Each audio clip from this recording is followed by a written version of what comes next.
guys. Today we are actually just here in Amanda's backyard.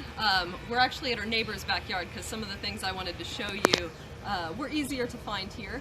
But this week we are focusing on foraged and found object painting. So making watercolor paints out of some things that you can find around the house or in your backyard. And so I thought the perfect nature lesson to go along with that would be foraged foods. And believe it or not, there are a lot of things that grow right in your very own backyard that you probably recognize fairly easily that are edible. And so I wanted to point out a few of those. Like I said, we're here at Amanda's neighbor's backyard because they have more weeds than Amanda does. And so that was the place to point them out. So I'm going to start with something that I imagine all of you recognize and all of you probably have in your yards, and that is dandelion. We're at the point where the dandelions aren't blooming anymore, so you don't see the yellow flowers, but the leaves you will probably recognize. There's some growing right here, and I'll show you the shape of the leaf, this spiny shape. And on the dandelion, both the leaves and the flowers are edible. So the leaves you can eat raw. They are a little bit bitter, and you could also cook them. So you could stew them or saute them like you would a spinach. The flowers you can actually batter and fry. You can make dandelion syrup or dandelion wine out of them. So there are a lot of uses. Amanda's cringing. I've never tried dandelion wine, so I can't say for sure how it tastes. But the other one that I wanted to show you here, and you can see it's present in abundance, and it probably is in many yards around the Midwest. This is called broadleaf plantain. And you'll probably recognize the shape of the leaf here. You might also recognize the seed head. So you've probably seen these growing around. These are edible. Again, you could actually batter and fry these, eat them like asparagus. The leaves are edible as well. On the younger plants, you can eat the leaves raw. On the older plants, they get a little bit fibery, so you might want to saute them before you eat them. And in general, make sure you know what something is before you eat it. This is not a 100% guaranteed tutorial, so make sure that you're doing your own identification before you simply pick something and eat it. And of course, make sure that whatever it is you're eating is washed and cleaned before you do so. Being in the neighbor's backyard, we're not so sure if maybe dogs have wandered through and such, so I'm not just going to pick something off the ground and eat it for you, in front of you. I also wanted to point out that they've got some mulberries growing here at the corner of the house. Again, just to identify,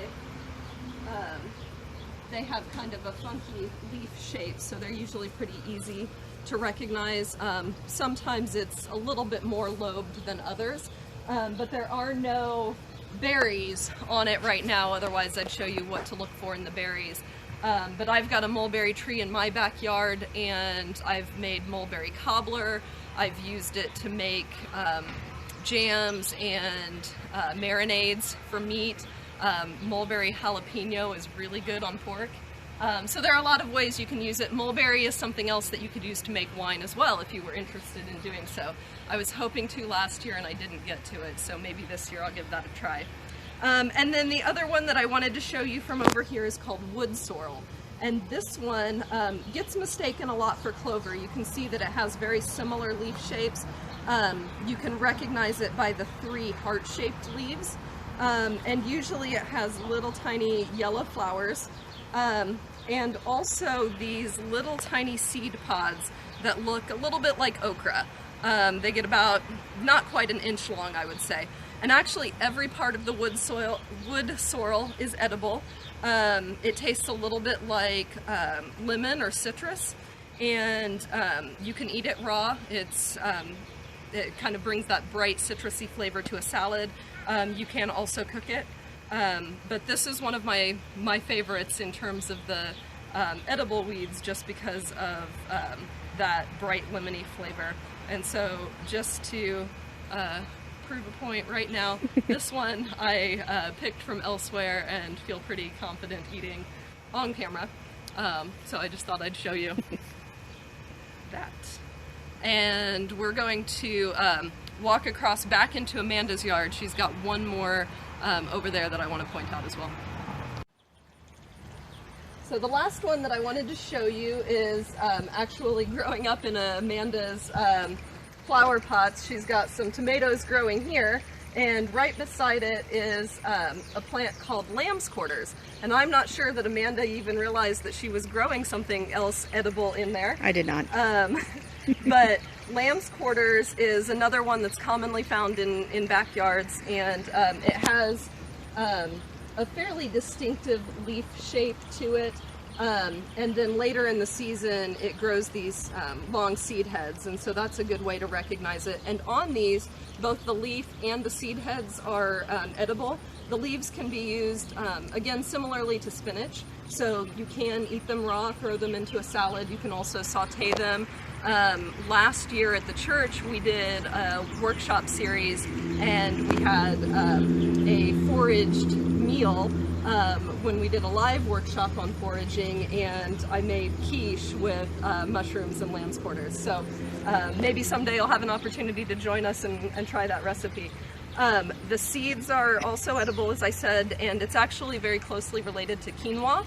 And this particular plant variety is widely cultivated in northern India as a common part of their diet. And archaeologists here, even in Indiana, have found that Native Americans in this region actually cultivated this widely to use the seeds as part of their diet as well. Hey guys, I am actually in my garden, which it does not look like a garden. It looks like more like somebody forgot about their garden, which is also accurate. But I swear there's still vegetables. So what we're doing on our last week, we're actually taking coffee and tea and the leaves that Megan had explained before, and some vegetables and fruits, and we are going to soak them and actually paint with them. So I thought it'd be fun if I came out here and picked some vegetables out of my garden. And clearly I have not been out here for a while, so bear with me. But let's see what we got. I think these are radishes. So we'll soak these guys. What a weirdo. And then I think these are beets. Let's see together. I think so. That's a beet, right? Looks like a beet. So we will soak these. Maybe I'll forage around if I can remember what I planted 3 months ago. I know there's some green beans somewhere. We're just hoping to come up with some really cool colors in cups, and then I will show you how to paint. Hey guys, we are actually in my kitchen. If you didn't guess that from my lovely hat, I thought that'd be fun for today's lesson. So instead of focusing on a famous artist, because there actually isn't one that I could find that was super famous like Monet or Van Gogh or anybody like that, I'm going to focus on the process of what we're doing. So I will show you what I've done over here. What you need to have is grab some cups from your house. They can just be regular cups. These can be washed out very easily. I just happen to have these, and it doesn't matter how many you have. I think I have 14 to 15 right here. So you're going to be using the coffee that we give you and the tea. You're going to want to pick some things from your pantry and maybe your refrigerator, or you can raid your garden like I did. You will need one of your watercolor papers and your pencil, and then if you have one, this is optional, a black marker or a Sharpie. I'm partial to Sharpies, but it doesn't matter, and like I said, this is optional. So what I'm going to do is show you how I made all these lovely colors, show you what they look like, and then Megan and I are actually going to paint together, and hopefully they turn out beautiful. So the first thing that I did is, you can use hot or cold water. I used cold because it was just a lot easier. So I put the tea bags, I put 3 in here, I put 2 in here, I put 1 in here, and then as they were brewing, I poured a little bit of water out of each to make the lightest color of tea. And I kind of did the same thing for the coffee. You will probably need a spoon, or I guess you can just stick your finger in there, it doesn't really matter. So you do need to kind of stir it around, let it sit for at least 30 minutes. And I also heard that coffee is really good for your face, so maybe afterward we can have facials. But I also picked, I was going to make Megan drink some of these. I swear they're all edible, but I'll be nice today. So I picked blueberries for one. I picked strawberries, which kind of looks like brains.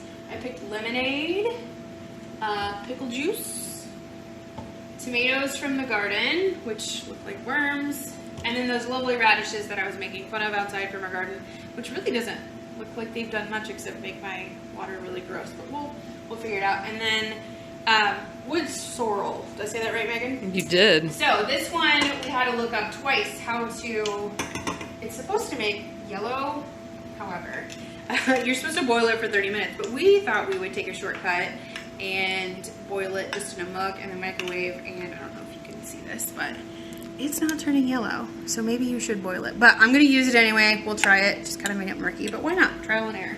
That's what I say. So get out those paintbrushes.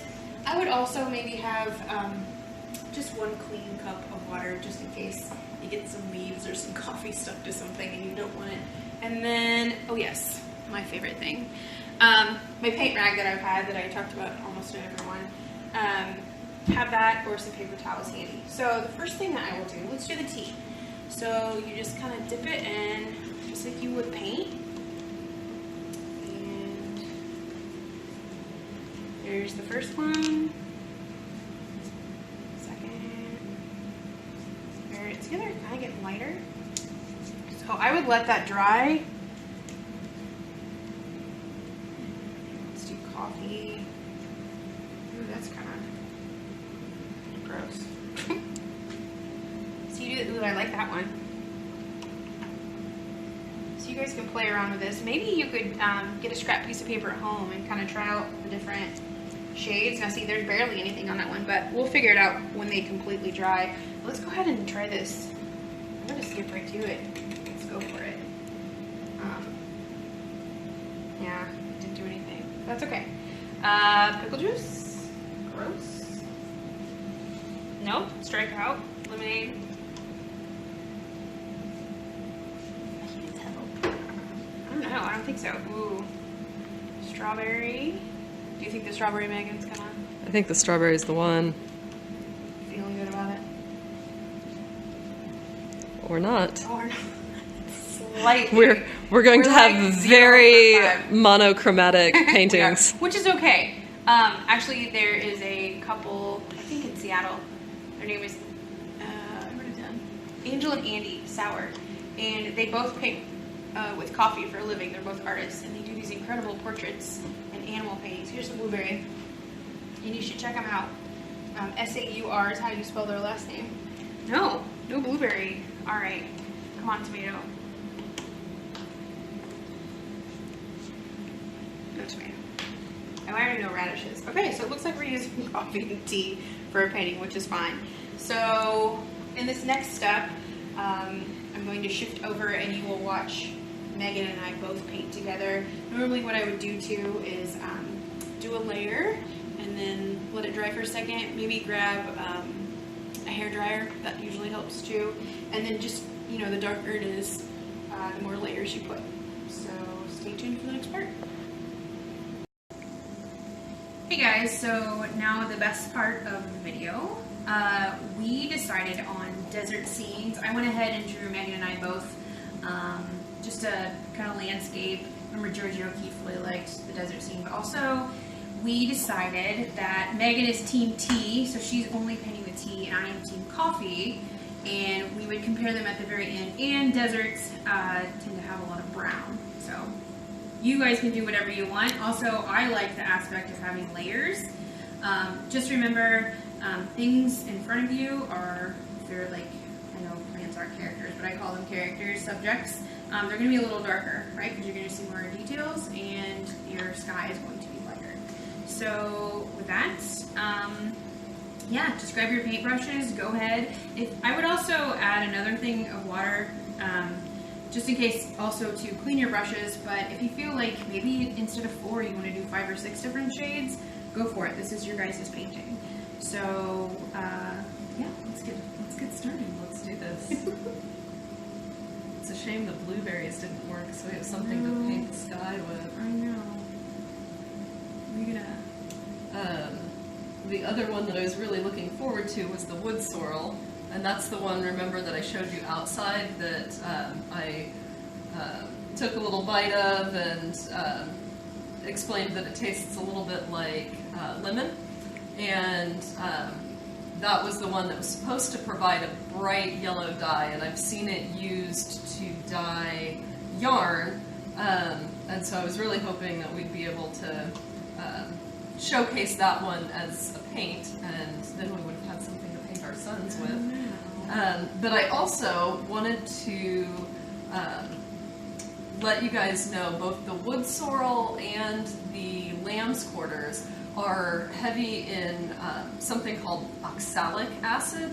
And this is something that's common in a lot of foods. It's in broccoli, it's in spinach, and actually several of the edible weeds that I showcased contain this oxalic acid. And it's something that you want to eat in moderation. So if you did decide that you wanted to try the lamb's quarters or the wood sorrel a little bit at a time, the oxalic acid can affect your body's ability to uptake calcium.